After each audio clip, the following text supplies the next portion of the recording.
It is almost 20 to 10, so I'm going to call our regular meeting to order. And I would ask that everyone in the gallery join me in standing for a moment of silent reflection, please.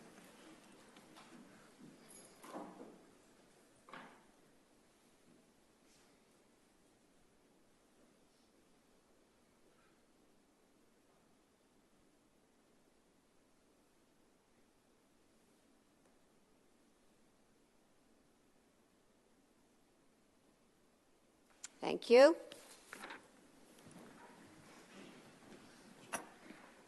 Look after a couple of items here before we move into presentations. First off, are there any members here with pecuniary interest that needs to be declared? Seeing none.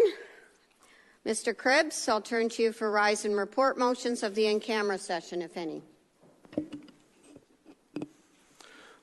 The only matter to report out at this time, Warden, is that all items of litigation as between Mr. Ian McLeod and the Corporation of the County of Lambton have settled. Thank you. Thank you very much, Mr. Cribbs. Okay, we'll move now to a very nice part of our meeting, which is looking after some presentations, recognizing commitment of volunteers and citizenry in the County of Lambton. So I'll move down here. And do we need a motion to have all the recipients come past the bar? Yeah. Moved by Councillor Arnold, seconded by Councillor Napper. All in favor? That motion is carried.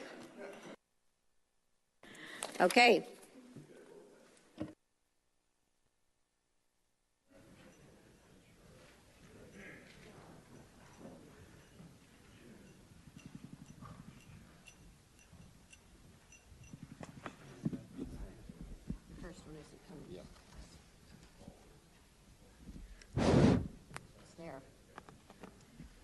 Okay. Whoa. Holy smokes. Jay, turn that down a bit. Good morning, everybody. I'll use my quiet voice. Okay, we have a number of plaques to present this morning. And the first plaque, which I will talk about, which will be presented later, recognizes the estate of Rose Jane Blanche Coltis in recognition of the generous donation towards the Coltis Mill project at the Lambton Heritage Museum. We'll look after getting that plaque delivered later.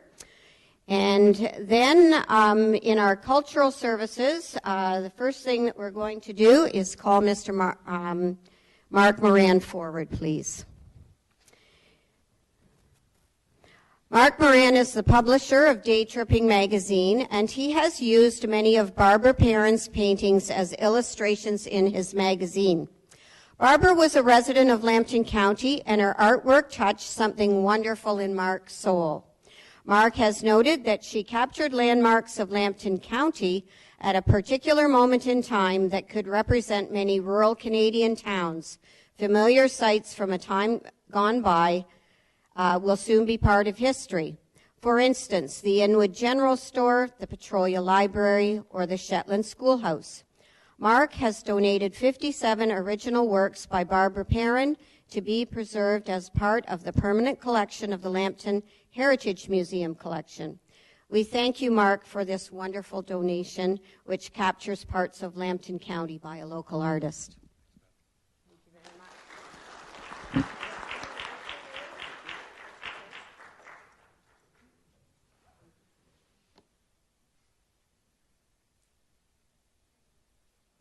Thank you.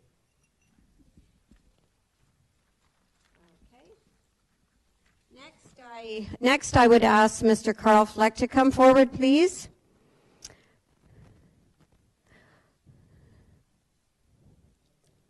This plaque is being presented to Carl Fleck and Pascal Daniel in recognition of their generous donation and ongoing support to the Judith and Norman Alex Art Gallery. As we are all aware, the recent Beaverbrook exhibition was a huge success. We would like to acknowledge the generous donation to that exhibition from Carl Fleck and Pascal Daniel. Carl and Pascal are lawyers who have served the local community together since 1992. They are enthusiastic and passionate supporters of the arts with a special affinity for the visual arts. Carl and Pascal were part of the first wave of supporters to the Jane Egg Capital Campaign. Mr. Fleck, I am pleased to be able to extend our sincere thanks for your ongoing support to our art gallery.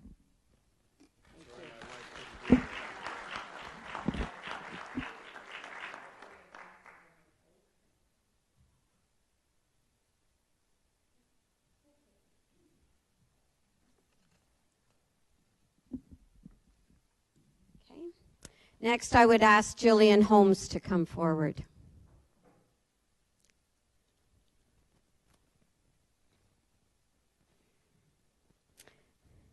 This plaque is recognizing Jillian Holmes for her generous donations and, again, ongoing support to the Judith and Norman Alex Art Gallery. Jillian, who has resided in Sarnia for most of her life, was exposed to art and art history at an early age. This ongoing engagement continues to inspire her current artistic practice. Jillian's commitment and dedication to the gallery is extraordinary.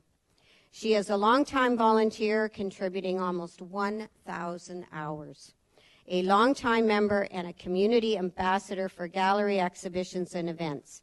In addition, Jillian participates in as many gallery programs and activities as she is able to.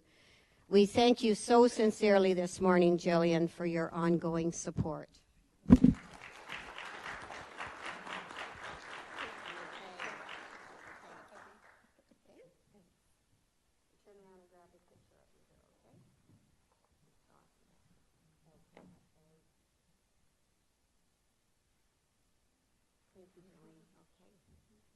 Yeah, I'll see you soon. Next, we're going to recognize Ron Van Horn. Over the years, Ron has generously donated artifacts to our museums. Although he did not wish to receive a plaque, certainly we all want to thank Ron for his ongoing support, generosity, and most important, a long-term dedication to heritage and the preservation of the same in our community, and particularly bending towards local artifacts. Thank you so much, Ron, for all that you do.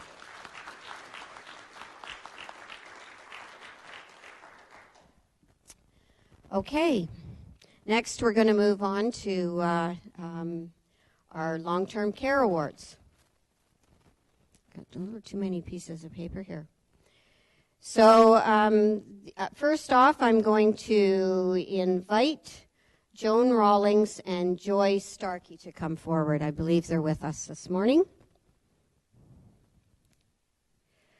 This presentation of a recognition plaque is towards the Royal Canadian Legion Branch 176 Forest in recognition of their...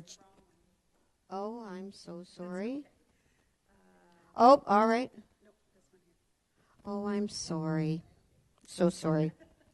Warden's a little confused this morning. Forgive me. Okay, that's why Jane is here. North Lambton Lodge Auxiliary. What can we say about North Lambton Lodge Auxiliary? Your generosity to the lodge has been ongoing year after year, and we all know that. You folks tirelessly fundraise and hold events at the lodge, enhancing quality of life for all of our residents. We are so appreciative of the work that you do, and we know you don't do it alone. There's an army standing behind you. It is an honor to present this plaque to Joan and Joy today. Thank you.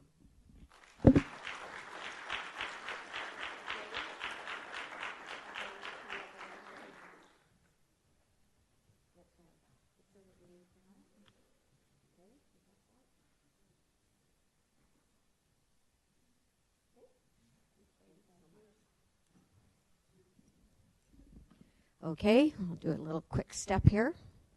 Now we're going to move on to the recognition of the Royal Canadian Legion. The Royal Canadian Legion has been a staunch supporter of the Lodge over the years. Their support and generosity is very much appreciated by staff and residents as well. This year, their donation was used towards the purchase of a Maxi Move patient lift. Mr. and Mrs. Spinks from the executive of Branch 176 are with us today, and it gives me great pleasure on behalf of County Council to present this plaque for your efforts.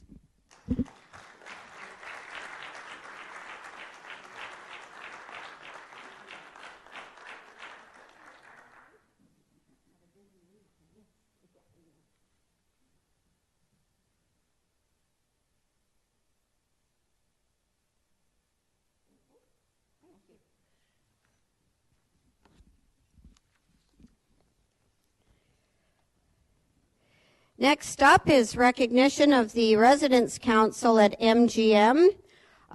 President Devin Willen and Vice President Gina Monk, I believe, are here today. Okay. As they make their way forward, I'll start the description of this award. There is a proverb that says it takes a village to raise a child. The Backpack campaign started in 2009. It was in recognition that all students should be properly equipped to achieve success at school. Backpacks and school supplies were provided to children who needed these supplies. Unfortunately, the work of maintaining this program became too great and it was in jeopardy of being canceled. Then in 2015, the Residents' Council at Marshall Gowland Manor offered to help keep this campaign going. The Residents' Council executive, including Devin Willen, Gina Monk, and Sandra Hitchen, along with their staff assistant, Elizabeth Lopez, took on the task and came up with a variety of fundraising ideas to support the program. This innovative partnership has contributed 65 backpacks filled with school supplies this year alone. Everyone recognizes that the start of the school can be very costly. Dan Parr, Director of Education for the St. Clair Catholic District School Board, thanked us for keeping up this worthy tradition, which makes a difference in the lives of many children. Jim Costello, Director of Education for the Lambton Kent District School Board, thanked us for ensuring Lambton students have the best start to the school year. Not only have these residents equipped students in need with the supplies for success, they have also provided them something else: dignity. Dignity. As one principal put it, I was very impressed with the selection of the items and the care that was obviously shown while packing them. These kids can start the school year with confidence, knowing someone cares, that the residents of Marshall Gowland Manor, their families, and the staff of the County of Lambton do care. There is something deeply satisfying about our senior county residents supporting the youngest generation in our community this way. It is an honor to present this plaque to Devin Willen, Gina Monk, Sandra Hitchen, and Staff Assistant Elizabeth Lopez, with sincere appreciation from Lambton Council.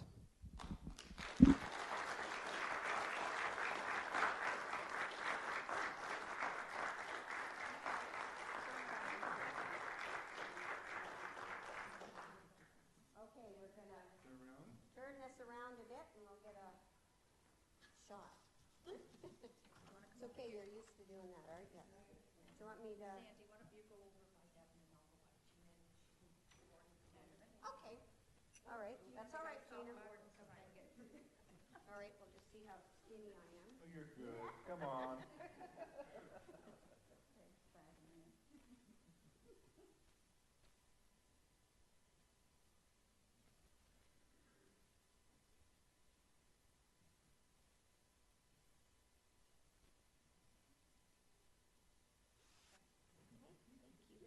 Okay, I'll let you move forward and then I'll scoot behind you. Thank you.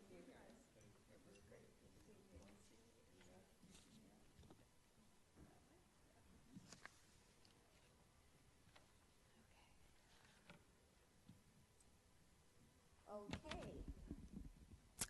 Our next presentation is to our very own counselor, Dawn McGugan. who is the mayor of Brook Alvinston. Lambton Meadowview Villa would like to thank Don for his generous donation towards the purchase of a mechanical lift for the residents. The mechanical lift will further support staff with their core mission to provide care to the residents of the villa safely and with dignity. Don has always been a valued friend to the residents of the home, and we greatly appreciate the support he has shown the villa over the years. Thank you. Thank you. That's very awesome. All right. There he is, Jane. Yeah, you know that's too smart. Yeah. Thank you.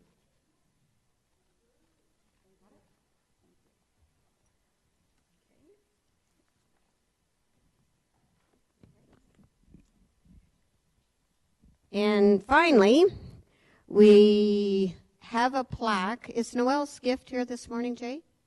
Do we have a representative from Noel's Gift? Oh, awesome. Okay. This morning, our last presentation involves recognition in form of a plaque to Noel's Gift in appreciation and recognition of their generous donation in support of the student nutrition program. Certainly, the loss of Noel Paquette in our community was profoundly felt by many. It is important in a caring community that we turn our grief into something positive for future generations. An army of people and citizens have come together over many years now to support the student nutrition program, and it makes an incredible difference in the lives of children in a way that Noel had intended as a teacher to influence students in a positive way in her community. Certainly, we want to recognize the efforts of people in Noel's name who have undertaken this challenge and support our student nutrition program.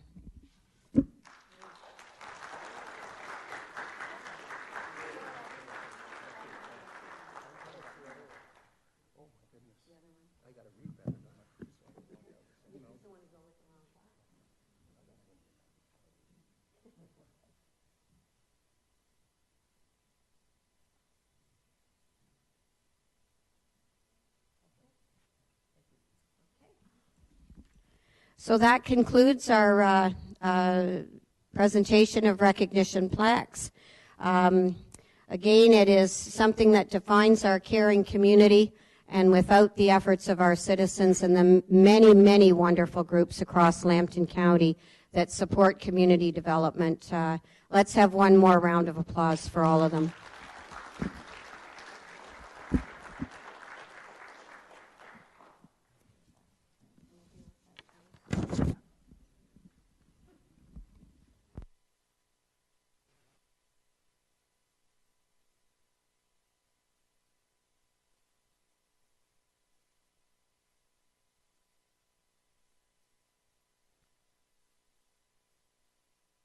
Okay, Council. Next, we will accept a delegation of Mr. George Millay, our General Manager of the Sarnia-Lambton Economic Partnership, who is going to provide an update to County Council in our community through this live streaming regarding SLEP's activities and plans. Mr. Millay, I think you're familiar with this. And the mic. Pull it over there. Okay. I'll turn mine off, George. You can go ahead whenever you're ready. So first, I'd just like to draw your attention to some changes that we made to our board since June. At our annual AGM, we did bring on 3 new board members. Jerry Bernick from Arcona Machine Shop, Stefan Tifo, who's with Arlenkio, and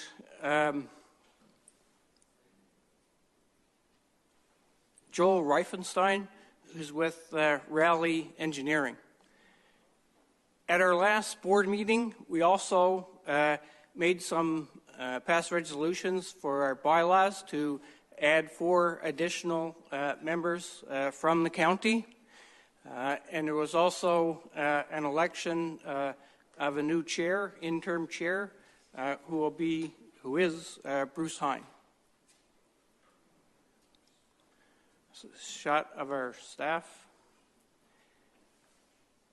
And I guess just in terms of staffing, I would just make the comment that this year we've operated with 2 less staff.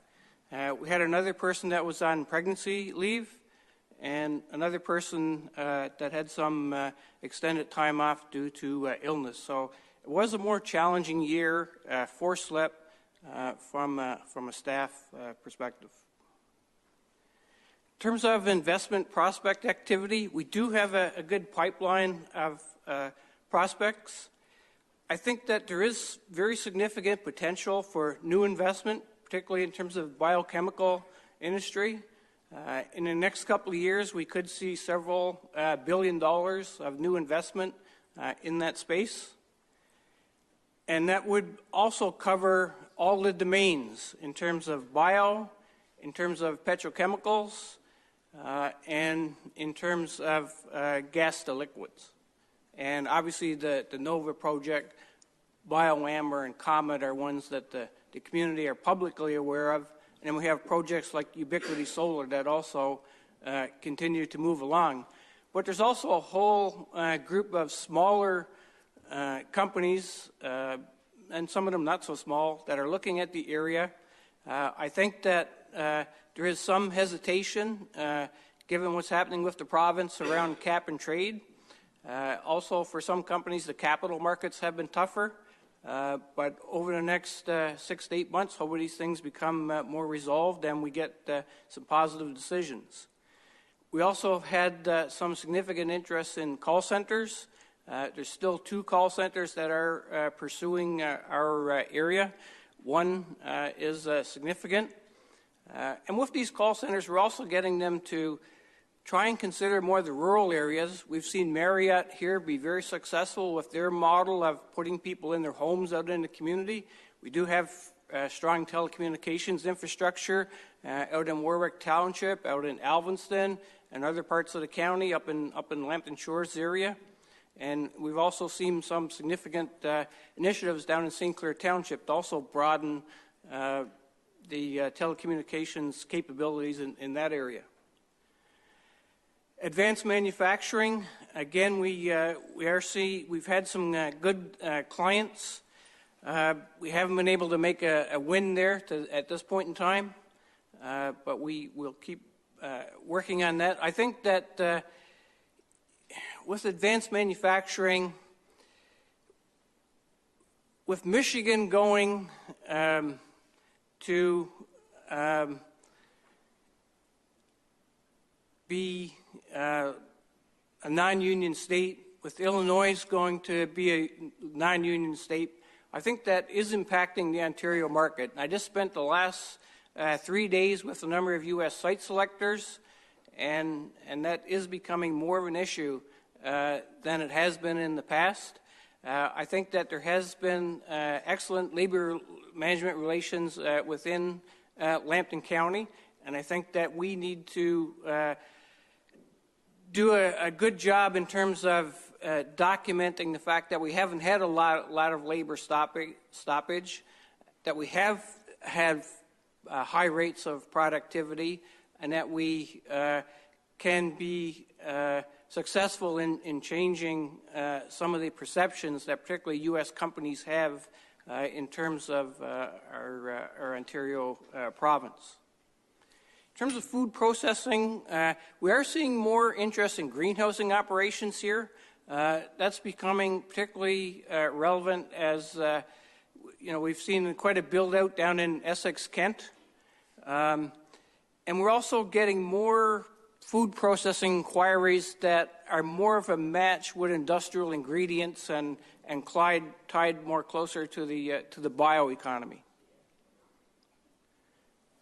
So in terms of the hybrid chemistry complex, as I indicated, there's over $1 billion in potential investment projects on the books. I think that an important win for the community was the $20 million that came for the commercialization of sustainable chemistry innovation through bioindustrial innovation in cooperation with Lambton College, the Research Park in SLEP. That's going to give additional monies for equity investments, as well as improving the infrastructure here around labor and building capabilities in areas such as fermentation. We continue to market the propylene, polypropylene study. We have had some good meetings with companies, and I think there's still strong potential there.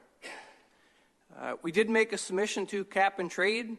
There's no question that cap and trade is a concern, particularly for companies in the chemistry sector.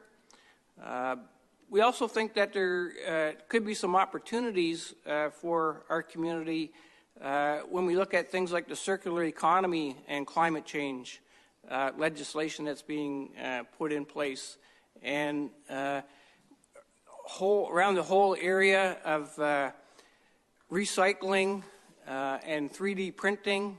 We think that we need to look more long-term in those areas. And I guess we did,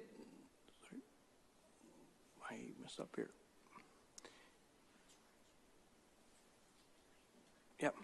We did present at 6 major conferences in Canada and the United States on the chemistry side. And yesterday, there was an announcement made. There's a petrochemical conference that's held in Alberta that we've been successful in bringing it to Lambton County next year. So that's going to be a good thing for us in terms of getting a Western Canadian petrochemical conference coming to our community. In terms of energy and clean tech, we've been doing a lot of work to stimulate local growth here. We work collaboratively with Lambton College and put on 2 very successful chemical conferences. SLEP also took lead this year of the Ontario Clean Tech Alliance. By December 31st, the Alliance has a mandate to deliver 60 investment leads. We have a U.S. site selector that we're working with that will give us 20 leads by the end of January, and we'll also have a presentation at the Polytech show in France at the end of the month. And we continue to work with companies here that have potential for high growth, such as Ubiquity Solar that plans on building a polysilicon plant here. In terms of engineering metal fabrication, I think a positive thing for our community is, even though there's been a downturn in the chemistry industry, and particularly at West, we've seen 3 local fabricators undergoing significant expansion. We are seeing more of our companies working to find export markets, be they in the Middle East, in Eastern Canada, in Western Canada. We are doing a market study and business case for the oversized load corridor that will be wrapped up in the next couple of weeks, and then we need to be diligent in securing funding from the upper tier governments to put that corridor in place.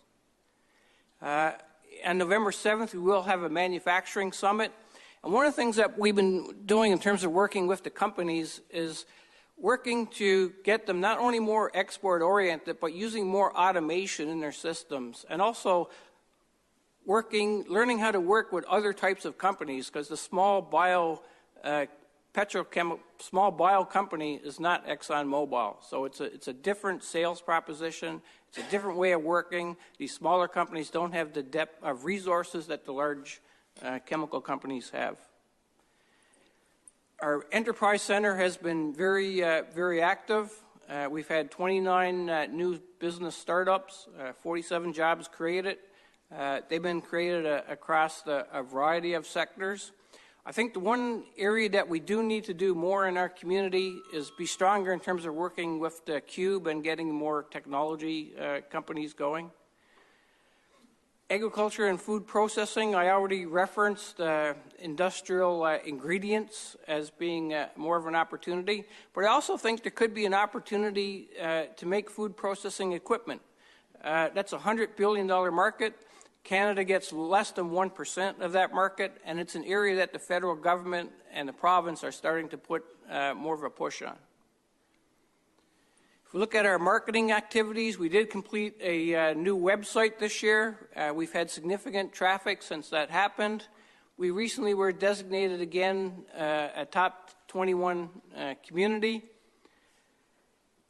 We've been doing a fair amount of outreach to foreign offices, and I think that one of the things that we really have to do over the next year is, and we're putting together a team to address this, a broad community-based team, is some of this negative press that we've received in money and profit and Federation of Independent Business.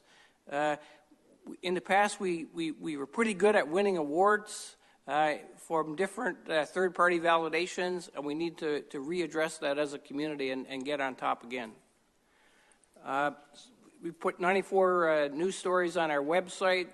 We've done some good advertising. Our internet statistics, you can see the increase in the web statistics since the new website, and we've also been doing more on social media. Community branding, I think we're starting to get into a second wave of that. We see that almost all the municipalities now are on board. We see it on your websites, on your stationery.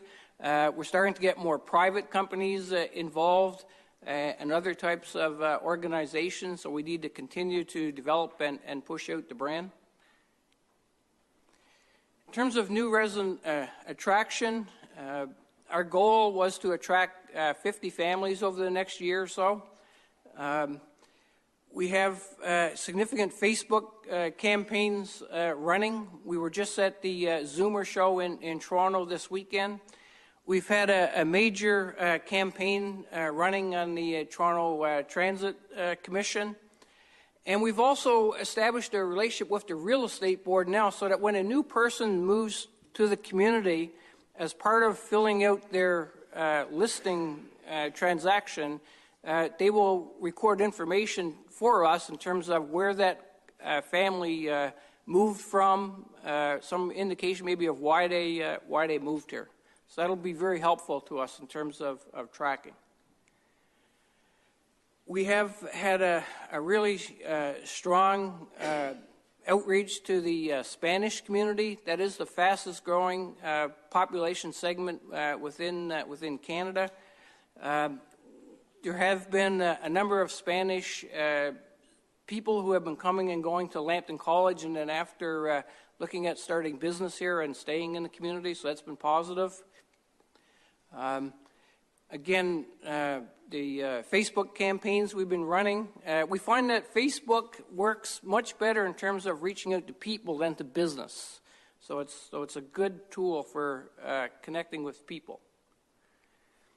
In terms of the creative industries, we continue to implement the strategy from the work that was done last year. There's been a new organization formed called MADE, Makers, Artists, Designers, and Entrepreneurs. They've been doing some shows. There's been education going on. And we're also looking at how we get more of our creative people to look at markets in the GTA and in the Detroit area. There's also been a film group formed. And there's been a Facebook established for the creative industries that actually has quite a bit of information on it in terms of profiling people in the industry, resources in terms of starting a creative business, access to funding programs for creative businesses, and best practices from other areas. We've also been a strong supporter of rail. The rail group continues to work to get new train service here. More recently, have been improvements to the Robert Q schedule so that people are not waiting as long in London before they can get a train. And there is work being done with CN and VIA in terms of looking at how to get more access to the rail lines and between the freight slots. We're very active in quite a few organizations in the community, and I think that as we move forward, I think we do have a strong future, and hopefully in the next couple of years we'll be able to turn this around again. in 2006, our unemployment rate was down to 6%. We got hit real hard with the downturn in the automotive industry and also some the building products industry and some chemical plant closings from 2006 to 2009-10. And I think that some of these other projects go ahead in the next couple of years. We will be at or below the provincial rate, and it's always interesting because we often don't seem to be in sync with the province. We're either behind or above, but generally not in sync. Okay, thank you very much for your presentation, Mr. Millay. I'll open it up now to Council for questions. Councillor Gillis, please. Madam Warden, members of County Council. Mr. Millay, one thing that always worked to our advantage for a while was the fact that we had a low dollar. And then the dollar spiked and everyone said, well, that's the reason that we're not seeing things. Well, now we're at a low dollar again. And the message that you're giving us is not a positive message. Is the low dollar having any effect on our exports, or is this just something that we've put as a false illusion to ourselves that it would make a difference? Still helps, but I think the conditions have changed from what they were in the past, and the dollar on its own is not enough. And I also think that there's been depreciation in many currencies globally, and that has also impacted us. And I think also we've lost investment to Mexico, and Mexico has had very strong economic development policies. And in fact, in the last 14 days, they've now put in place new research and development tax credits that will be equal or better than that of Canada. Councillor Boucher. I was speaking to a senior employee in the community, and he told me that, I think I brought this up before, that Dow Chemical is coming back to Sarnia, but not as a separate company, but they're coming back to in combination with another company. I don't want any information, confidential information out, but is there anything to it? I can't speak to that specifically. I guess what I would say is that there's growing recognition, though, of Sarnia as a hybrid chemistry cluster, and that is happening globally. So irrespective of some of the general comments I made in terms of how tough the market is, we will succeed in that area because we're getting a lot of momentum, we're building the right infrastructure, we have a good labor supply, and I think that you will see significant investment in the energy and chemical industries here over the next decade. Councillor Arnold. Thank you, Madam Warden. Through you to Mr. Millay. George, could we get a copy of the cap and trade submission that you guys sent into the province? I haven't seen that. Councillor Gillis and Councillor Hand. Thank you, Madam Chair. Just for clarification, I think everyone should know that when Dow Chemical left, there are several employees that are still here employed by Dow Chemical, and they are working virtually. So just to make that clarification. Thank you. Councillor Hand. In your one of your slides, it mentioned that there's 3 families moved to Sarnia since 2015. Families that were part of that campaign. Are there any other questions for the presenter? Seeing none? Okay, thank you very much for your update. Do we need a motion for that or no? Okay. Okay. All right. Next, moving along to our open session and closed session minutes. Adoption of both dated October 5th, 2016. Looking for a motion. Moved by Councillor Cook, second by Councillor Gilliland. Discussion. Seeing none, all in favor? Opposed? That motion is carried. Okay. Next up, we are going to move into the annual general meeting of the County of Lambton Community Development Corporation. And speaking with the CDC Chair, Councillor Bradley, last evening, he offered for me to chair it, so I'll go ahead and look after that business for us this morning.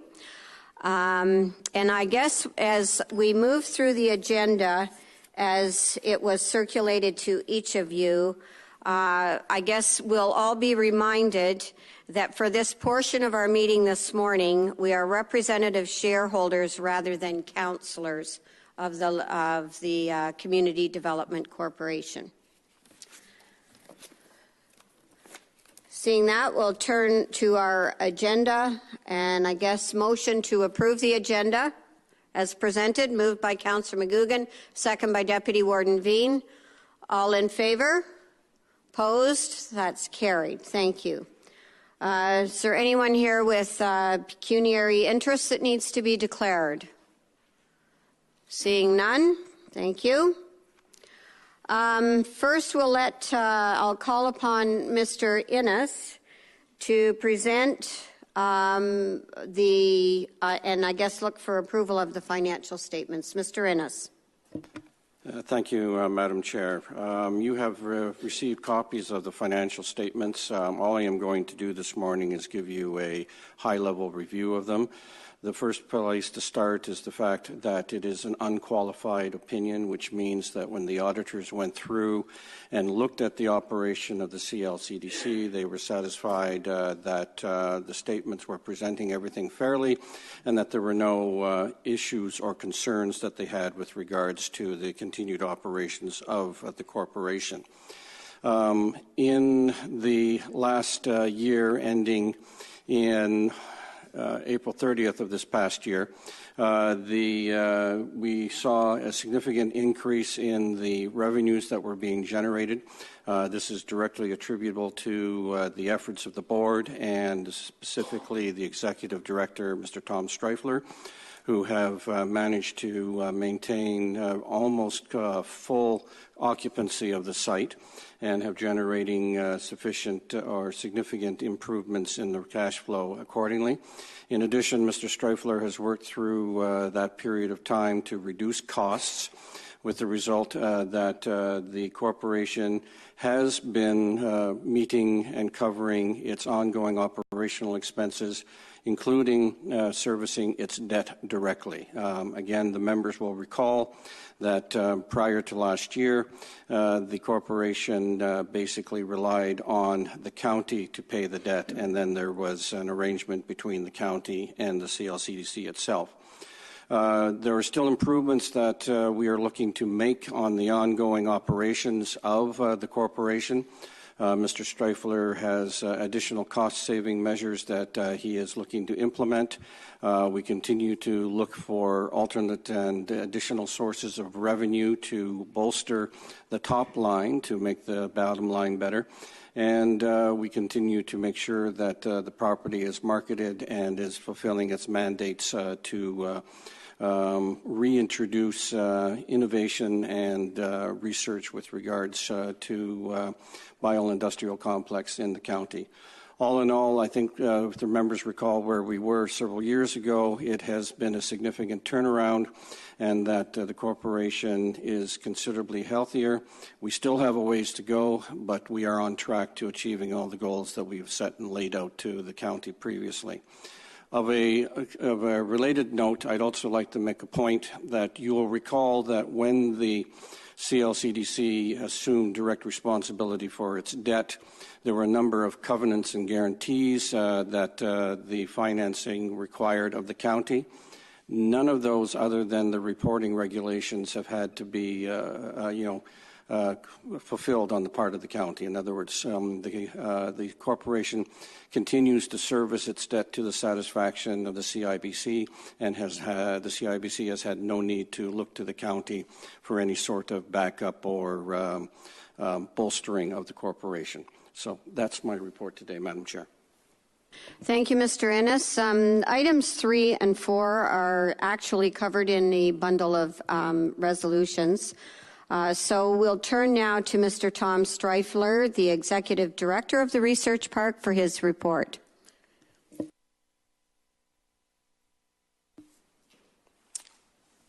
Thank you. Good morning, everyone. It's my pleasure to give an update in terms of the details around the research park and progress to date and sort of a view into the future. I think our mandate is clear in terms of bringing economic growth and attracting, retaining, and promoting technology development and commercialization in the region. So that's what this update will speak to. And I'll start at that spot. So it's great to make progress, but it's also very significant to get recognition from outside entities. So the Western Research Parks received the Outstanding Research Park Award for 2016, which is quite an achievement.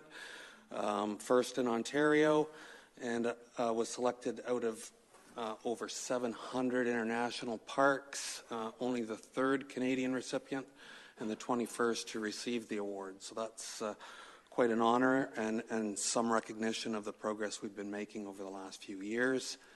We also participate in a benchmarking study each year, and I shared this with the members last year, where we were ranked number 7 in North America.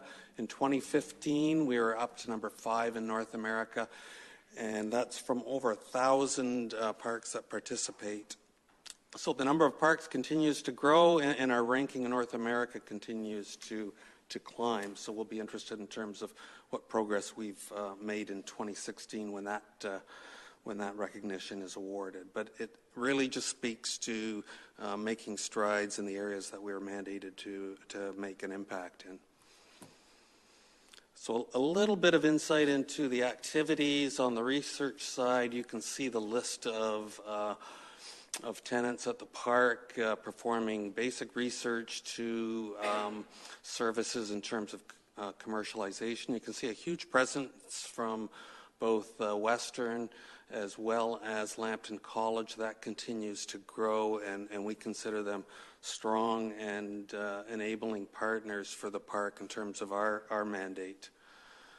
On the pilot plant side, the commercialization side, we've had 4 pilot plants at the park. Actually, KMX on this slide has graduated, and that really is our goal, is to get new technologies in and graduate them out of the park. And KMX is actually in the field, both in Ontario and in Alberta, commercializing their membrane technology that was proven at their activities at the research park. So we continue to work with these clients, and we continue to attract new ones.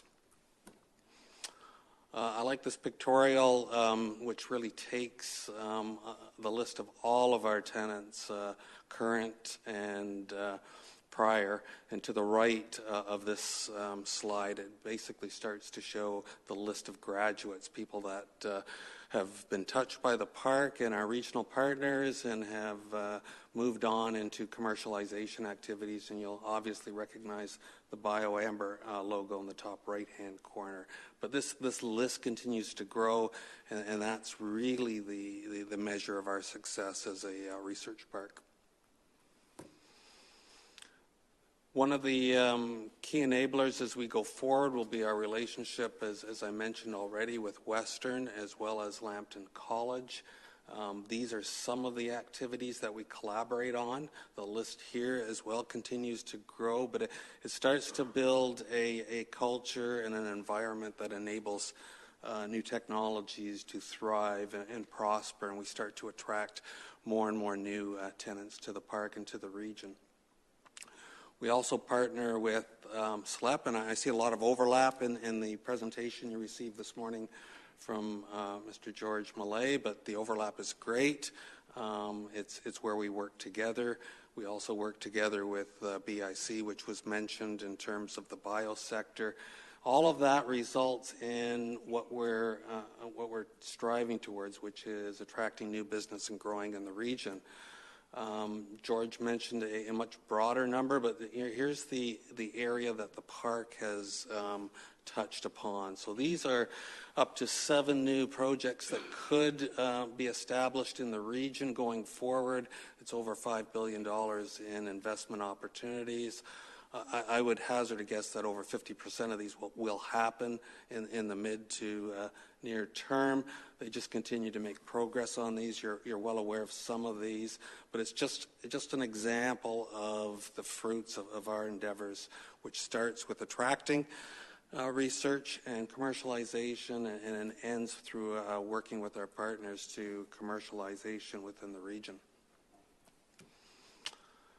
We also continue to make strong progress on our financials. This is similar to the slide I presented last year, which shows a continuing growth in our revenue. It also shows significant progress in cost savings, which is critical for the bottom line for the park's long-term viability. And you can see we're able to, in today's dollars, to meet all of our cash operating expenses as well as meet our commitments to our debt.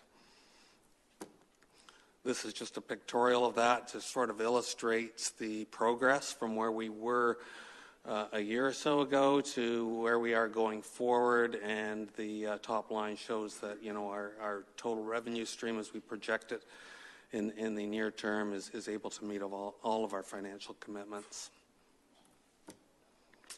And important as well as we're over a year into our loan from CIBC, and we've by the end of this year we'll have made a reduction in our principal by over $1 million, which speaks to our longer term viability as well. Real estate occupancy, we've been able to keep our overall park occupancy in the 90s, so we're currently just around 95, which is essentially full. It's tough to hit 100% because it's hard to match those last spaces with the perfect tenant. So, but that's obviously our goal. This enables us to meet our financial obligation and enables us to do the commercialization work, which is critical for our mandate. And you can see our revenues continue to grow, and we see the upper limit being just above $4 million, which is a great trend. So we wouldn't have been able to do this just on the revenue side. So our focus has also been on the operating cost side. So we've got over $800,000 in reductions in our cost footprint. These involve contract services, organizational changes we've made, as well as a huge thrust over the last 2 years on energy conservation. And to give you an idea of what that looks like, here's where we've been. Currently in 2016, we're about 25% lower than we were back in 2013-14. But we also have got projects in the works to reduce it further, as you can see, out in 2017, 18, and 19, where we'll hopefully be at about 75 to 80% reduction in our overall usage. That translates into over $500,000 a year in cost savings. So just in summary, occupancy remains high. Certainly the area of research and commercialization continues to grow, and we're able to cover our costs. And we're, with our partners in the region, fulfilling our mandate, which is growth and providing jobs and opportunities for the region. That's the report. Thank you, Tom, for your report, and I'll open the floor now for questions. Councillor Bruzewitz. Thank you, Mr. Streifler. I think you had this magic touch that was needed. I give you probably the bulk of the credit for such a huge turnaround of the operation in this area. Question I have for you: have you become a victim of your own success? What about the future growth? You're running out of space. Any expansion plans at all?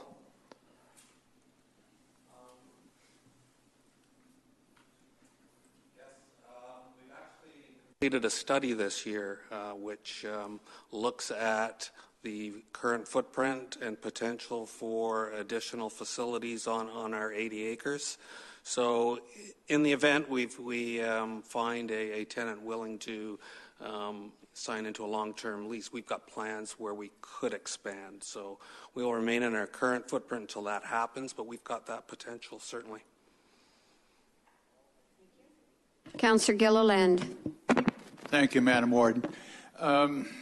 Many years ago, the companies in the valley had huge research and development departments and laboratories, and they developed products, refine them.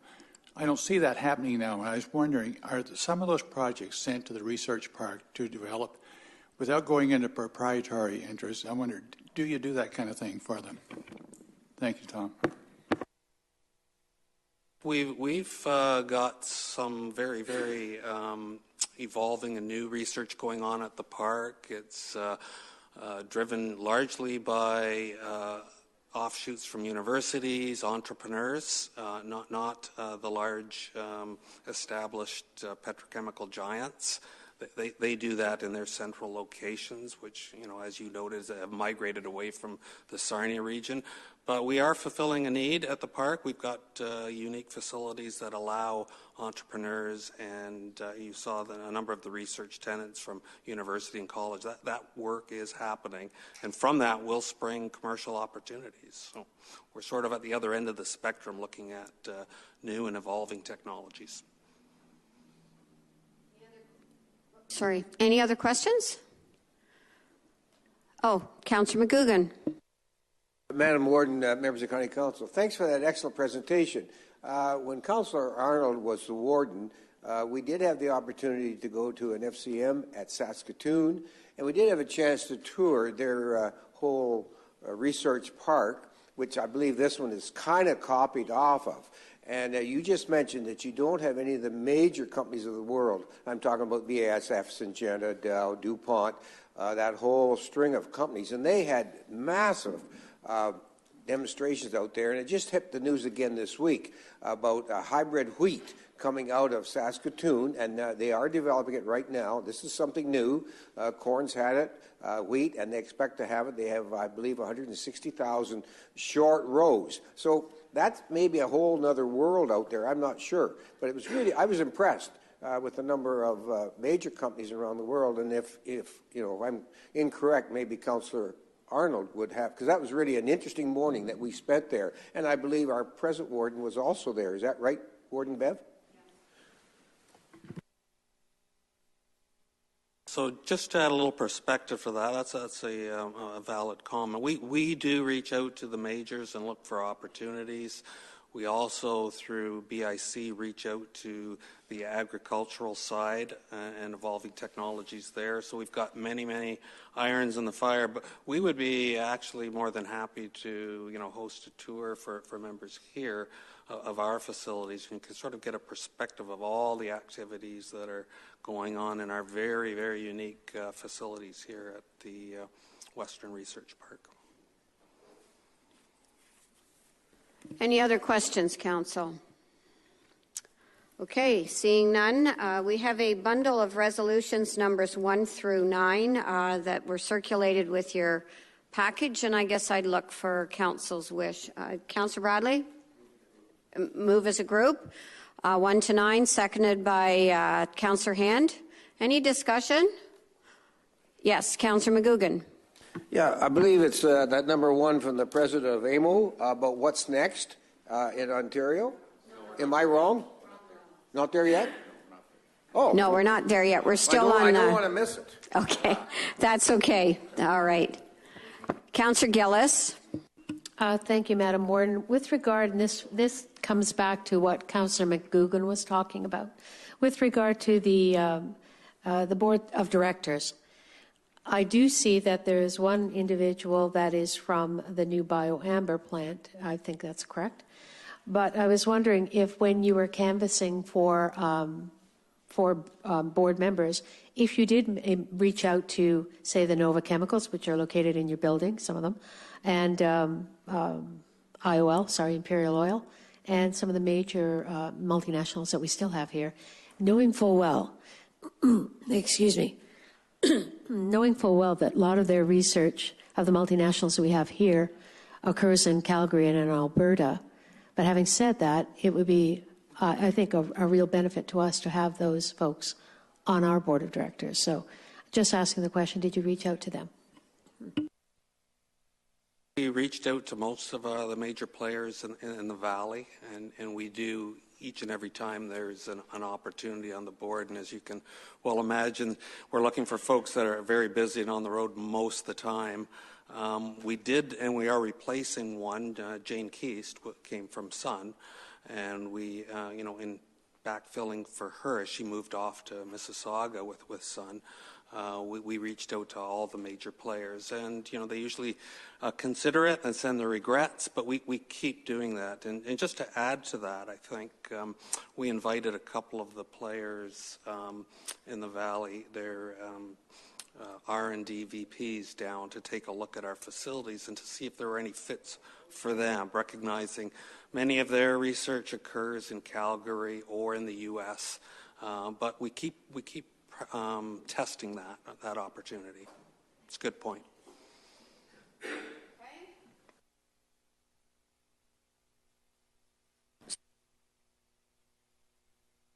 Floor to accept the resolutions. I'll now call a vote. All in favor? Opposed? That motion is carried. Next, we have another motion to look after, which would be the appointment of auditors for the fiscal year 2017. Deputy Warden Veen. Thank you, Warden, members of County Council. I would move that we use BDO as our auditors for the next fiscal year. Is there a seconder for that? Councillor Gillis, any discussion? All in favor? That motion is opposed. That motion is carried.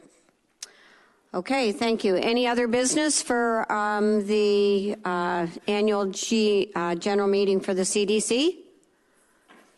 Seeing none, I'll look for a motion to adjourn. Moved by Councillor Broad, seconded by Councillor Bruzewitz. All in favor?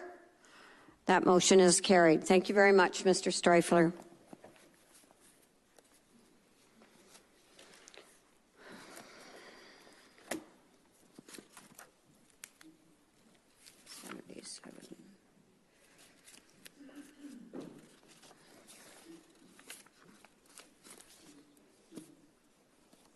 My correspondence, for God's sake.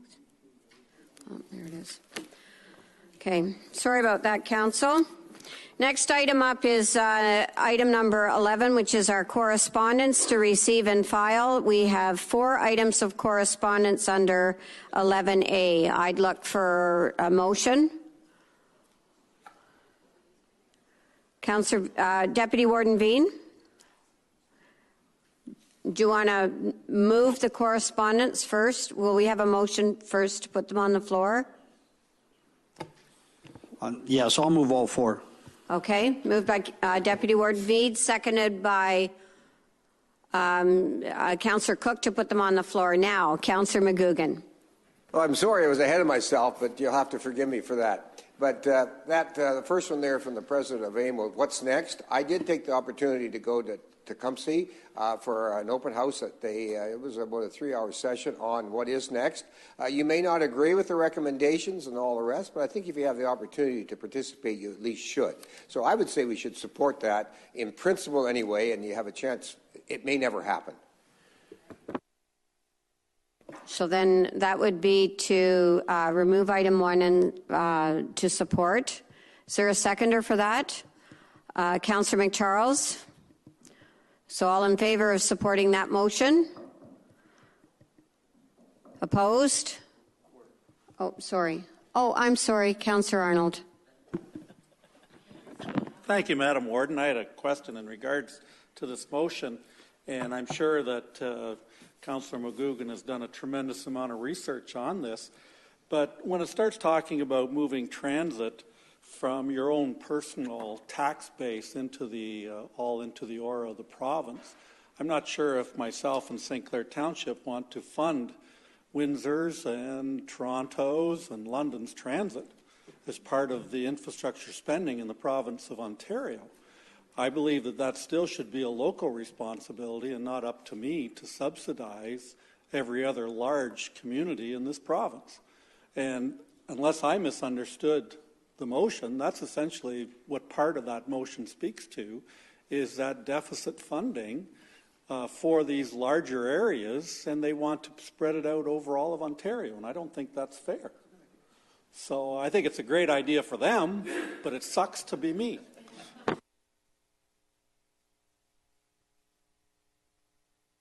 Councillor McGugan. Madam Warden, thank you.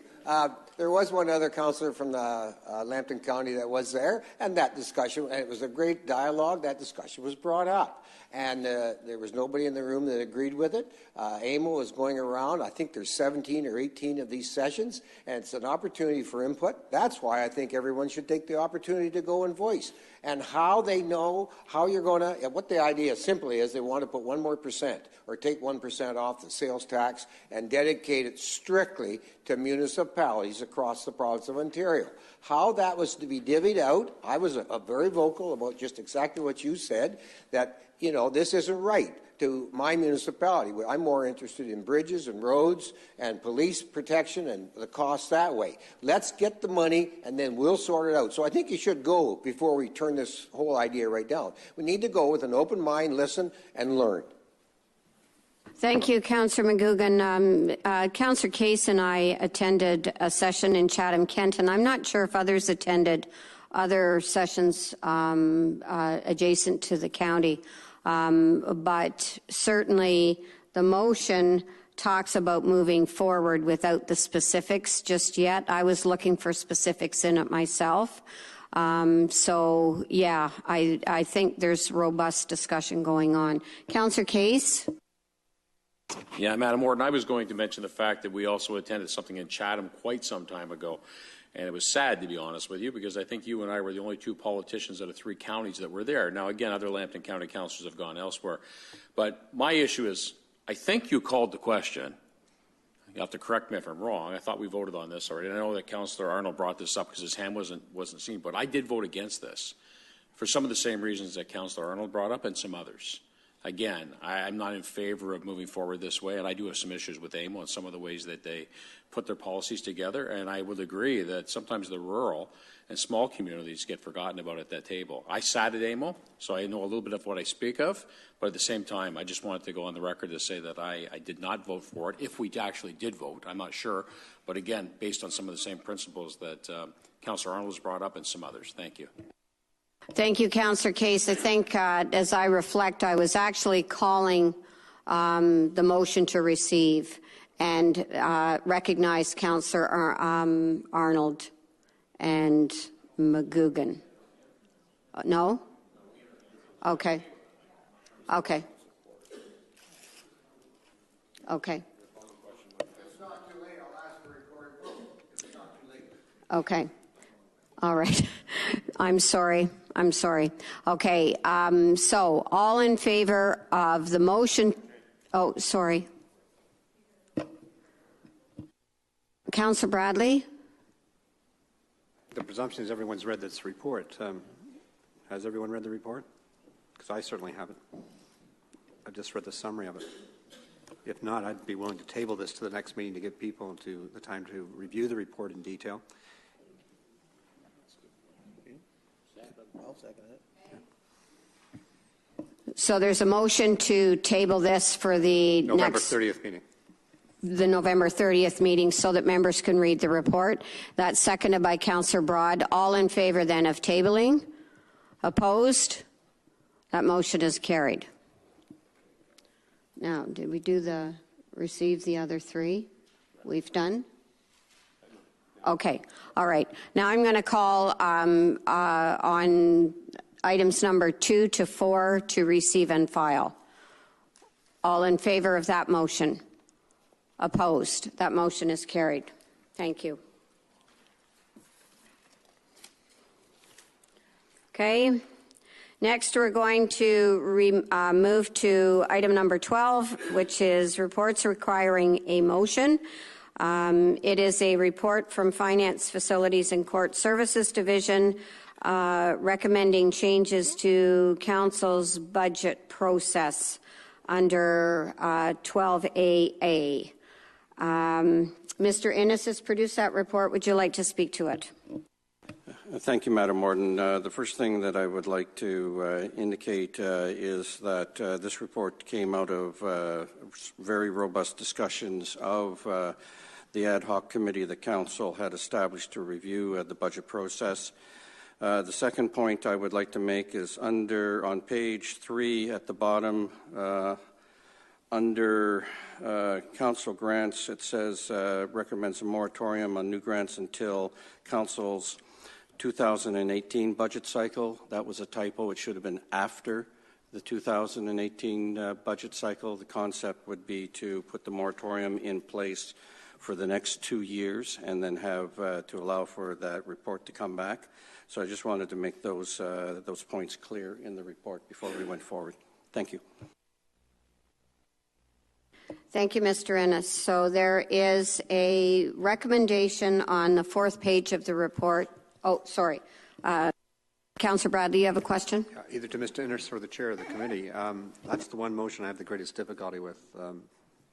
To just arbitrarily, for the next 2 years, say we're not going to receive any capital grant applications. We do have a criteria, and I'm aware of at least one that's out there, and which we could, support or dispose of. But I really have difficulty just saying no one can apply in a 2-year time period when there are needs out in the community. And every year, if you look at the last 2 or 3 years, we've supported some and we've said no to others. And I think that's fair because you have brought in a really, I think, tight, it can't be operating, it has to be capital. So I have difficulty with that motion. And I know if someone could speak to, because you must be aware too of some grant applications that are out there that want to come to County Council next March. I just don't like the idea of just saying, no, you can't. I guess as a participant and ended up being chair of the last meeting where we actually, that motion was brought forward. The motion was brought forward on the moratorium at the committee level in recognition of all of the pressures on our budget as it currently exists and probably a need over the next 2 years to look at the types of grants that have been coming to us and the nature of the same aligned with our grant criteria. So I think that the motion, maybe Councillor Arnold could help me if I'm going awry here, but I think the motion was in recognition of those 2 factors, pressures and also alignment. Thus, holding off for 2 years for the staff report. Councillor Bradley. Well, I'm going to ask for a recorded vote because I think there's a really fundamental principle here, and I've seen it happen in my own council, the public not being allowed access to state their views or to make a request. And I think that we need to allow that. And if that's the case, then we should go back into all the grandfathered grants that just sit there and re-examine all those. And I just think it's fair for groups that want to come forward, fit the criteria to make a pitch to County Council, and then as we've done in the past, we accept or we dispose of them. So I'm just going to ask for that reason to have a recorded vote on the issue.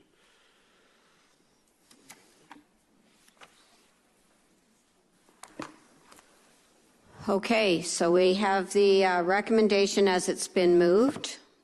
Councillor Case. Yeah, just one point. From my standpoint, we do have the criteria in place, and people have to meet the criteria to bring their grant forward. So if the criteria is if we're holding to the criteria, I don't see where there'd be a problem for people to continue to bring grants requests forward. Again, we have to do a good job of policing to make sure that they fit the criteria. I think that's sometimes some of the problems we've ran into in the past.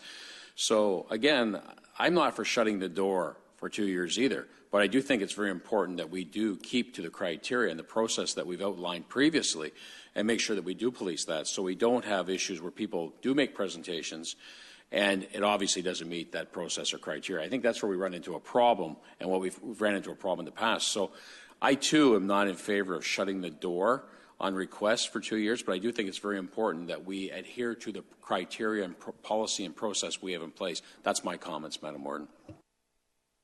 Thank you, Councillor Case. Councillor Bruzewitz, and then Councillor Arnold. I just have a question. How often do we review the criteria to see if they meet the changing times? Mr. Ennis? The criteria initially, when the grants were first being offered, and we're going back 15 years or so, there was no real set criteria. In the early 2000s, there was a report from the CAO's office, which was accepted by Council, which established certain criteria for the awarding of grants. That has been reviewed, I believe, approximately 2 times now. We have, in one case, reaffirmed the criteria that was there. In the other case, there was a slight change in it to try and accommodate the needs to support the community and at the same time reduce the number of grants that were coming forward that were not clearly within the context and the direction that Council had given for them. So it is reviewed on a regular basis. I'll defer to Councillor Arnold on this one to speak further, but during the discussion, one of the main concerns that the committee expressed was the fact that Council keeps on receiving more requests on an annual basis for contributions towards operating as opposed to capital expenditures. That seems to be one of the greater needs that are out there, and operating is specifically prohibited as being something that is funded by Council at this point in time. The committee felt that there was a good reason to potentially look at those things and whether circumstances do warrant a further change. Thank you. Councillor Arnold? Thank you, Madam Warden. I guess on the bottom of page 91, and when it starts talking about the Council's current practice with the grant process, and that's giving time to investigate other jurisdictions, to get a report prepared for Council, to see whether any members of County Council or committees or their councils themselves would like to see changes or whatever. So it gave us a little bit of breathing room. When you're looking at strictly capital, and we've approved some major capital over the years, that even with a 2-year hiatus or a waiting period for now until we get our heads around what we should be doing as a county council, any major project, they should be planning a couple of years in advance anyways, because if you look around at even our own stuff that we do in this county, it doesn't happen within a few months. And yet we're expected within a matter of weeks to make a decision on anywhere from $250,000 to $10 million or $20 million grants, as we have in the past. And we felt that it was something that needed to be looked at, whether it's that anybody that's looking at doing a major capital campaign, that could come in to give us a heads up that this is what we're investigating, and that in 2018 or 19, this is when we're going ahead, and then we can look at how we're going to do a funding process on that if we decide to go ahead with it. So it was just to give staff a chance to go out and see what other areas do. If it's a 6-week process where I hear about somebody that's going to build a new facility in the county and wants our help with, it doesn't give me a lot of time to get my head around that. And a lot of times these decisions we make are very emotionally based. And it should be a little bit more of an objective thing instead of a subjective process. And that was the thinking, was to give our staff a chance to see what other jurisdictions are doing, come back with a report. Nothing here happens overnight. And so that gave time for staff to do that process. That was the whole thinking behind that recommendation as we went through the committee process. Thank you, Councillor Arnold. As I'm reviewing the recommendation here, and I believe Mr. Krebs and Mr. Van Horn have been doing the same, the recommendation actually at the end of the report doesn't speak specifically to the grant issue. So could we deal with that motion, and then perhaps I'd entertain another motion on the issue of grants? Is that the way to manage that? Madam Chairman, I was asking for a recorded vote on the minutes on that portion of the issue, and that's why I brought it up at this point. I have no difficulty with the overall review. It's simply I don't believe we should deny people that access, so that's all I wanted to do by that. And if the majority said we don't want to deny people on capital grants coming to County Council, then that would come out of that motion. So then if I've got this correct, Councillor Bradley, you were actually looking at the minutes? It was on the floor. Okay.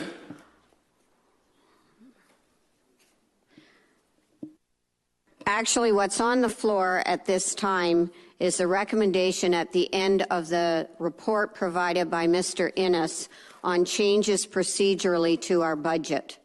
It's a bit confusing. The minutes appear between our AM and PM committee. So we could deal with the issue of the grants at that time, I would suggest.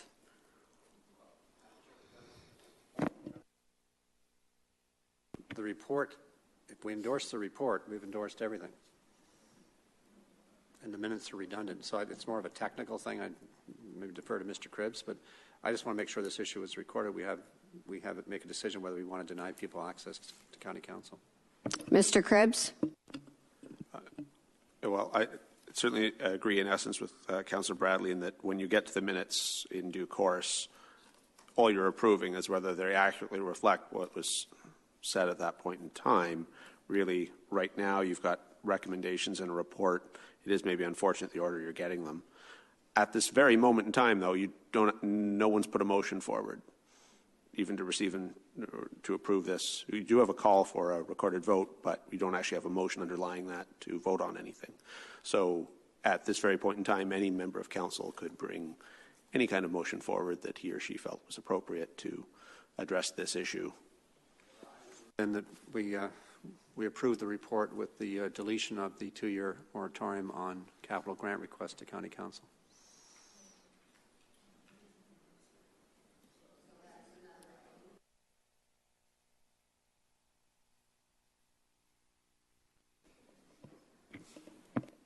I would take that as a motion to approve the recommendations as presented, save and accept without proceeding with the item as pertaining to budgetary or grant referrals to county council. Okay, thank you, Mr. Cribbs. So does everyone understand that then? So, Councillor Bradley, are you moving that motion? You've moved that motion. Is there a seconder for that? Councillor Case, discussion then. Councillor Arnold. Appreciate if somebody can tell me where we're going with this, because I'm the same, under the impression that the minutes are the minutes. If there's no recommendation that deals with a moratorium on 2 years anywhere, but there's nothing in the recommendation. So normally we accept the minutes as presented because that's the minutes. And then if we're going to deal with something outside that's contained that somebody wants to make specific stuff, then we do that. And but anyways, I'm relatively confused here because the recommendations do not speak at all to anything in regards to grants. So, Madam Warden, I look for your leadership and direction on how we proceed. I can appreciate that the report itself, as put together by Finance, speaks to our discussions over more than one meeting and the end recommendations that were presented as part of that report. To keep this clean, we could probably vote on those recommendations separate and aside and go and deal with the grant piece in the minutes that still have to be approved later on. However, that said, that is not the motion on the floor that was duly moved by Councillor Bradley and seconded by Councillor Case. So unless the mover and seconder want to acquiesce to dealing with the grant issue as minutes, then I will recognize the motion as it's presented.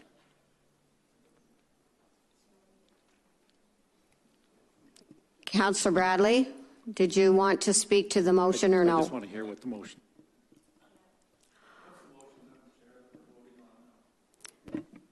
The motion is to approve the report and that the concept of not receiving any capital budget applications in 2017-2018 not be accepted, which to me would then, when we get to the minutes, would just wipe that out anyhow.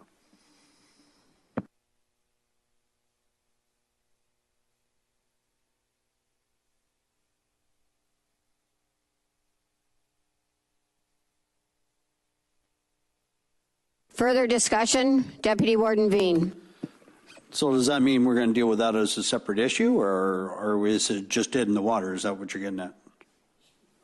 Warden Veen, I would see this as an amendment to the report, accept the report, except we do not accept the concept of not hearing capital grants for 2 years. And then when we get to the minutes, that to me means if it passed, we would delete that part of the minutes.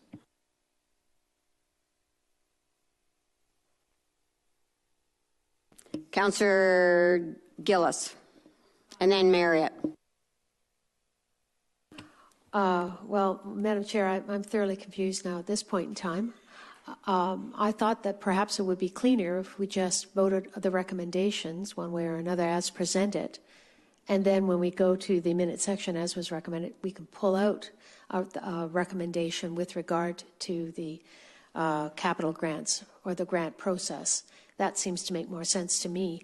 The way we're doing it is incredibly convoluted, and I'd rather have what we have presented in front of us are the recommendations from this report and vote on those recommendations and then move on to the next section. Councillor Marriott, you also wish to speak to the same item?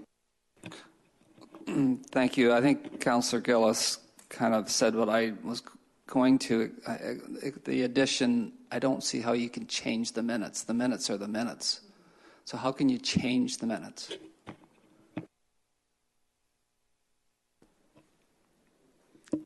Mr. Cribbs, can you help us with that, please? First off, I'd like to start by apologizing for any confusion we've created by way of this process. Secondly, what matters here is that one of the two items simply be received and filed, and then one have a substantive vote. You could have a substantive vote and you have a motion at the moment on the report. Staff clearly, normally you just get committee minutes before you and you approve them or not, and do as you're going to do with them. In this instance, because of the complicated, important nature, staff wrote a report trying to summarize and give you context for your full consideration and understanding, and inadvertently have created some confusion by way of doing so, but that's why you have that lengthy report explaining everything. So you do have a motion before you. You could go forward with that and deal with the matters in their substance and thereafter receive and file, or you could change this motion to simply receive and file and deal with the matters in their substance. You can't deal with the matters in their substance twice, or you run into your reconsideration rules. Either would be perfectly acceptable in this instance, so long as you, in one of the two motions, deal with them in substance, and in the other, receive and file procedurally. Councillor Arnold, then Councillor Bradley, then Councillor Case. Well, this is a lot of fun. I think it would probably clear a lot up if there was a recommendation F that talked about the moratorium for 2 years, and then all we'd have to do is accept the recommendation, save and accept item F.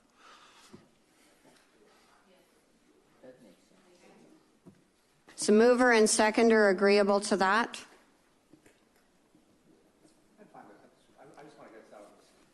Out of this. Same here. Yes. Just as long as we do have a vote on the issue of the 2 years, that's all that matters, for the record. That's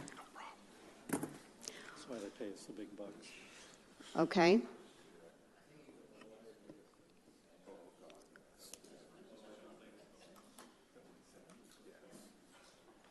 Is that a log jam that's going to be difficult, even more difficult to deal with?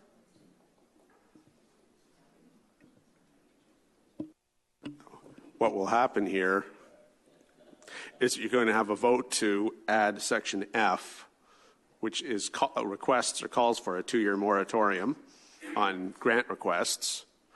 You're then going to have a motion to pass all recommendations, save and accept F, and you'll have a substantive vote in that regard.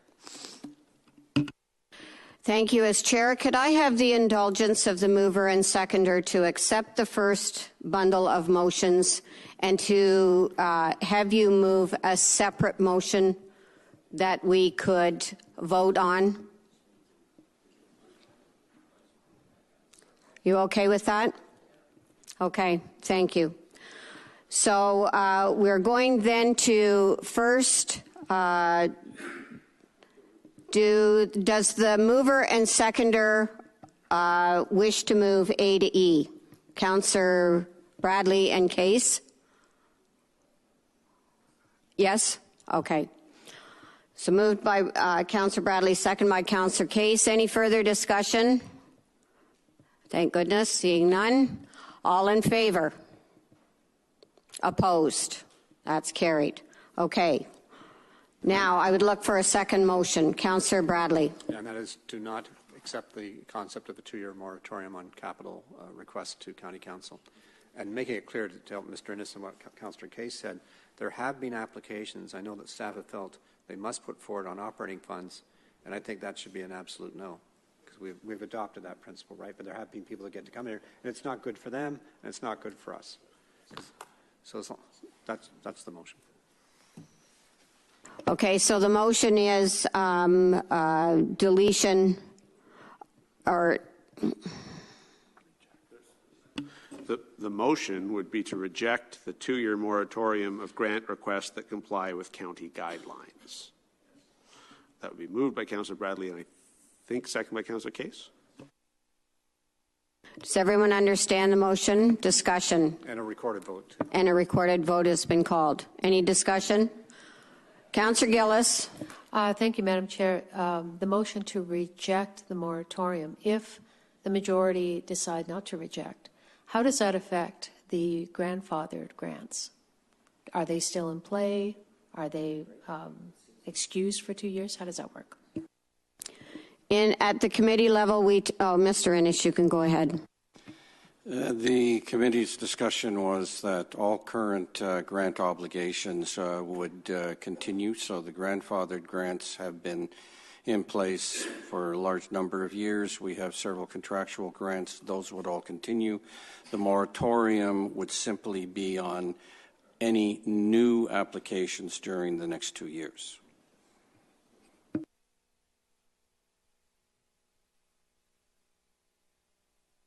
Okay. I'm calling for a recorded vote then.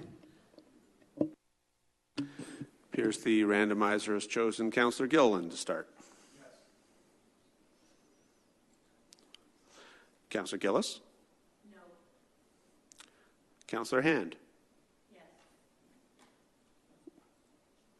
Warden McDougall? Yes. Councillor Marriott? No. Councillor McCharles? No. Councillor McGugan? Councillor Napper? No. Deputy Warden Veen? No. Councillor Weber? No. Councillor Arnold? No. Councillor Boucher? Yes. Councillor Bradley? Yes. Councillor Broad? Yes. Councillor Brusewicz? Yes. Councillor Case? Yes. Councillor Cook? Yes. And that carries by a vote of 20 to 17.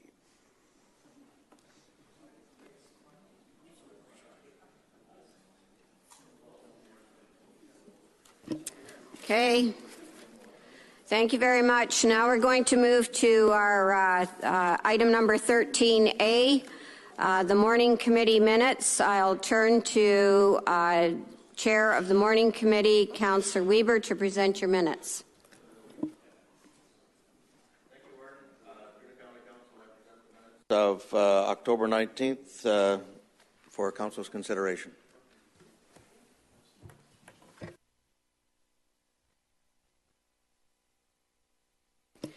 Item 1, 2,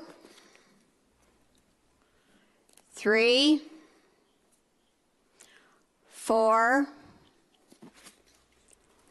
5, 6, 7, 8, 9, 10, 11, 12, 13, 14, 15, 16, 17, and 18. Was that to be adjourned? Councillor Weber. Yes, thank you. Warden McDougall, I would move the minutes be accepted. Seconded by Councillor Gillis. All in favor? Opposed? That motion is carried. Okay. So next we have the Budget Process Review Committee minutes of October 19th, 2016. Item 3 of that we have already discussed. I will turn to our solicitor, Mr. Cribbs, to advise us how we should move these minutes, and then I'll look for a mover of the same, in line with your recommendation.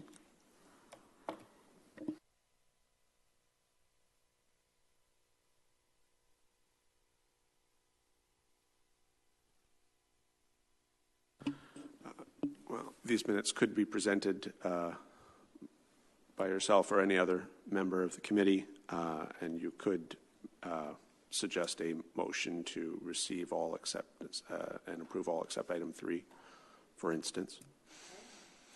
Councillor Arnold, are you willing to move that?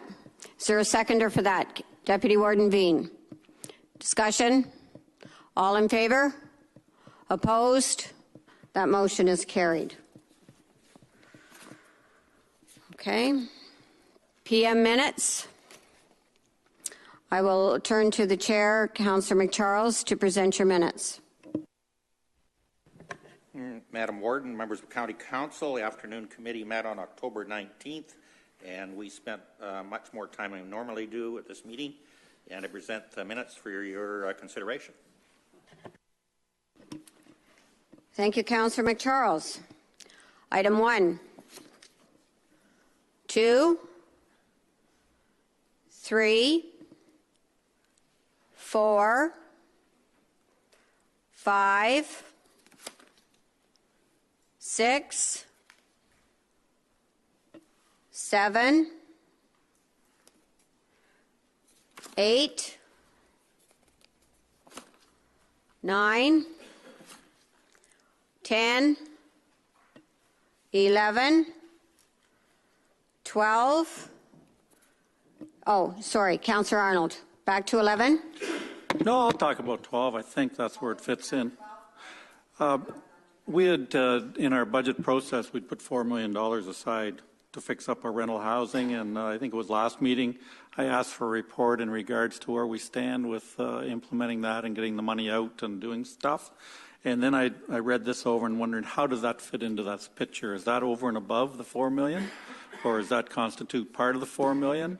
And that's still quite substantially less than the $4 million. It's only 2 point a little bit. So just wondering where that whole thing is going to go, and if we have a report forthcoming in regards to that expenditure. Mr. Ennis, can you speak to that? Oh, sorry. I'm sorry. Ms. Rushhorn. Yes, through you, Warden. Yes, we will have a report for you for the next committee meeting that updates our $4 million plan. And this is separate funding. And so we did have a motion from Council to look at this investment. Okay.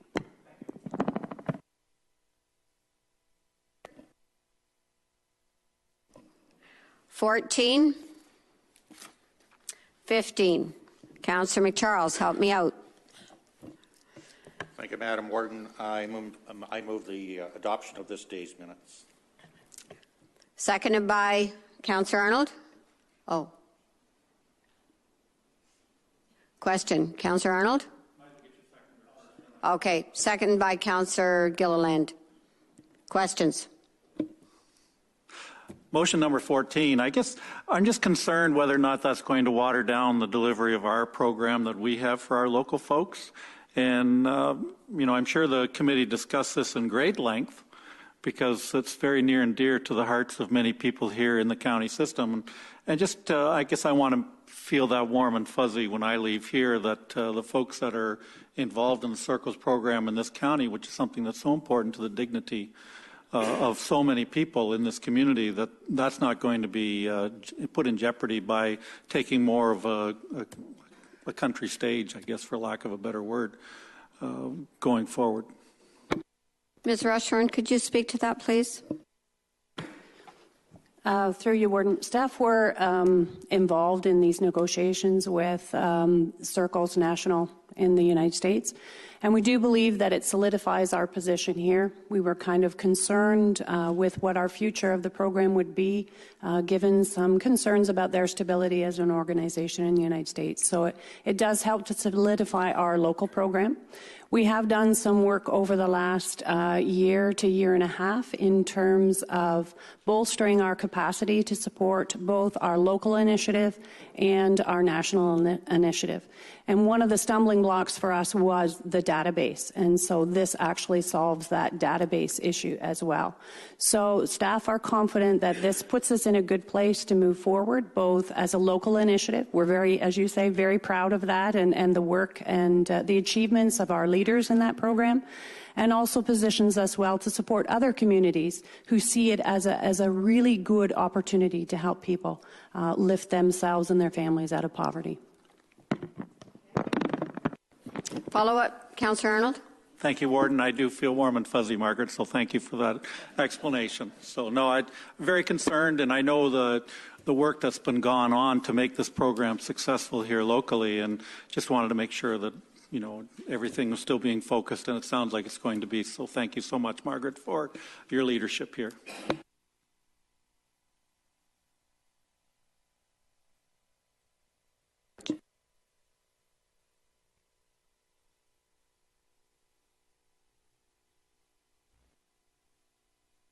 Sorry, okay. All in favor of the minutes as presented? Opposed? That's carried. My apologies again. Okay. We have no items tabled from previous meetings. I see no notice of motion. Other business. Pardon me? Okay. Okay, before I get to other business of others, I'm going to recognize two things here myself that I've been asked, one I've been asked to recognize. Today, we are very, very happy to welcome students participating in Take Our Kids to Work. Following students will be participating in Take Our Kids to Work Day at the county building today. These students will also be attending Lambton County Council's meeting on this date and can be recognized, and we are recognizing them here under other business. I'll name each student who's been patiently sitting with our meeting today. Curtis Allardyce. Sorry, could you stand as I call your name? Curtis Allardyce, Alex Cole, Ethan Nywenning, Paige Parsons, Samuel Weens, Brian Burns. Round of applause.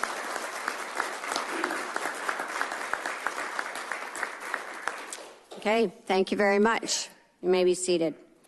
Just before I turn to the rest of the members here, I want to share with Council my deep pride on Monday to have attended the handing over of the keys ceremony for the Habitat for Humanity build on Divine Street for a couple of reasons.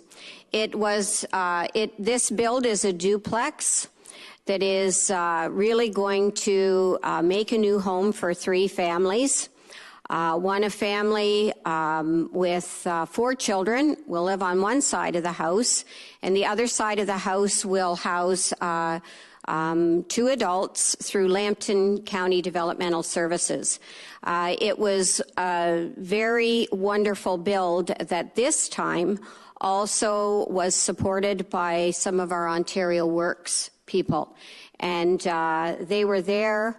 I watched one of our Ontario Works workers who I believe has actually secured some employment as a result of his experience, embracing the contractor at the end of the ceremony, and it was wonderful to see. In addition, it was also wonderful to see our manager from Marshall Gallen Manor come over, and she made her way up, said it was very nice for her to be there to recognize that she has another county and affiliate program as a new neighbor in her neighborhood.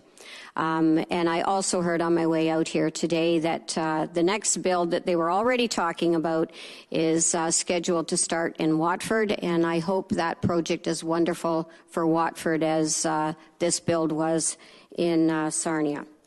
Okay. So now I'll turn this over to members of council. Could you put your hands up and I'll recognize you in order. Gillis and McGugan so far, and Arnold. Thank you, Madam Warden. I'm going to put Mr. Cole on the spot so his son can see how well he answers our questions. Mr. Cole, I've had several people ask me about what's happening on Indian Road in the city of Sarnia and wondering when that is going to be completed. That's my first question, actually, Madam Chair. Through you, Madam Warden. Thank you, Councillor Gillis. Yeah, absolutely. That road, the construction on Indian Road, is underway. It's still expected to continue for another 3 weeks until we get to paving, and the contractor is still working within his envelope that we assigned at the beginning of that contract. It's a rather large stretch of roadway, and there's some significant curb, non-road structure work to do, subsurface work to do, and we recognize that this is taking a long time. We anticipated that, but we do appreciate everyone's patience in that construction zone and maintaining safe speed and operating through that zone. Thank you, Madam Chair. My other questions, or actually two things, not questions. I wanted to recognize Jane Joris for her advocacy work. We've been working, as you know, with the Adult Education Advisory Committee to try to secure another RPN, and we had been contacting the LIN, and I would pass over to Jane Joris because she was the lead on this particular project. Joris? Through you, Warden. Yes, in the report you will notice that we had asked for RPN for the adult day programs. That was approved at the LIN board meeting last week. I have received a phone call, but nothing in writing yet. So as soon as that happens, we'll have a report to committee. Thank you. Did you have another item? Just one final one, Madam Chair. With regard to the economic update yesterday and a report from FCM, just to, in case everyone hasn't read that, there has been a significant uptake in the amounts of money that's going to be pledged to infrastructure across the country. Originally on phase 2, I think we were looking at 48 billion, and now we're looking at 81 billion over 11 years. What's significant for us is it also includes a $2 billion fund for northern, remote, and rural infrastructure needs, which is more than what we anticipated. So I wanted to make everyone aware of that. Thank you, Councillor Gillis. Councillor McGugan. Yeah, Madam Warden, members of County Council. On a really positive note, I think we should congratulate our friends to the north, Lambton Shores. They won Communities in Bloom and a worldwide competition. I just was told that recently. I believe that was just recent. Did you travel to Belgium for the award, Mayor Weber? But I think congratulations is warranted. I think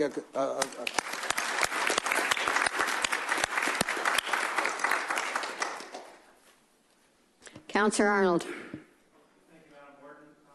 Last spring, I brought up, made a motion to invite our First Nations folks to come and present a flag on behalf of themselves to this chamber. I'm just wondering where we are in that process. Can staff provide an update? Mr. Cribbs. I can confirm to County Council that written correspondence was directed to the local First Nations in said regard, and as of yet there's been no formal response. Councillor Arnold. Thank you, Madam Warden. Maybe we could do a personal follow-up and just make sure they received our formal correspondence. Thank you.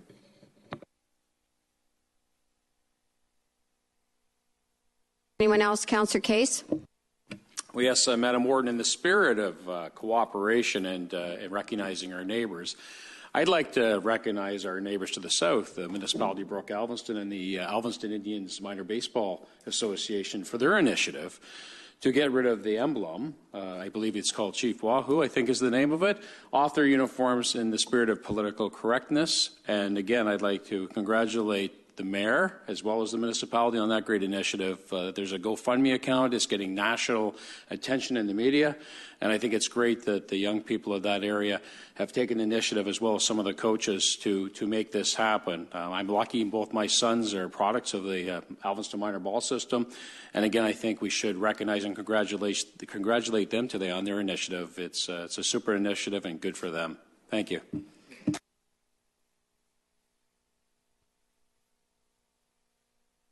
Any other? Okay, thank you very much. I'll turn now to Mr. Cribbs for notice of bylaws then. Thank you, Warden. There are 2 bylaws before County Council, and there is as well a motion moved by Councillor Boucher and seconded by Councillor Cook that bylaws numbers 28 and 29 of 2016 as circulated be taken as read a first and second time. Opposed? That motion is carried. Mr. Cribbs? Warden, there's also a motion moved by Councillor Broad, seconded by Councillor Brusewich, that bylaws numbers 28 and 29 of 2016 as circulated be taken as read a third time and finally passed. All in favor? Opposed? That motion is carried.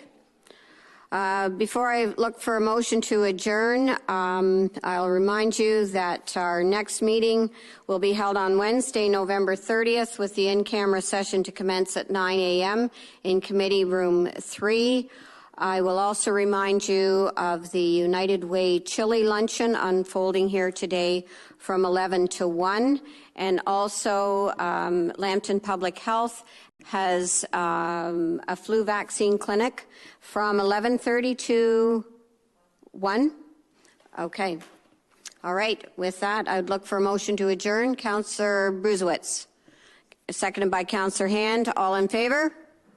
Opposed? That motion is carried. Thank you.